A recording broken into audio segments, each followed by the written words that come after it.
इचलकरंजी बसस्थानक परिसरात भीषण अपघात, एसटी बसला कारची धडक, नंदा कोळी यांचा मृत्यू, 5 ते 7 जण जखमी.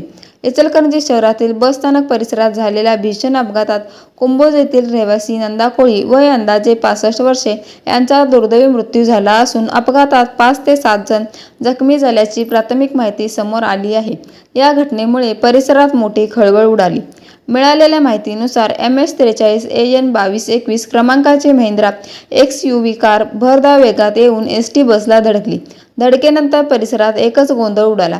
अपघातात काही प्रवासी आणि नागरिक जखमी झाले असून त्यांना तातडीने उपचारासाठी रुग्णालयात दाखल करण्यात आले. या दुर्घटनेत गंभीर जखमी झालेल्या नंदा कोळी राहणार कुंभोज यांचा उपचारादरम्यान मृत्यू झाल्याची माहिती मिळाली आहे. घटनेनंतर पोलिसांनी घटनास्थळी धाव घेत वाहतूक सुरळीत केली आणि पंचनामा सुरू केला. दरम्यान मृत नंदा कोळी यांच्यासोबत असलेल्या त्यांच्या नातेवाईक संगीता कोळी यांनी शिवाजीनगर पोलीस ठाण्यात तक्रार दाखल केली आहे. तक्रारीच्या आधारे पोलिसांनी संबंधित वाहनचालकाविरोधात पुढील कायदेशीर कारवाईची प्रक्रिया सुरू केली आहे.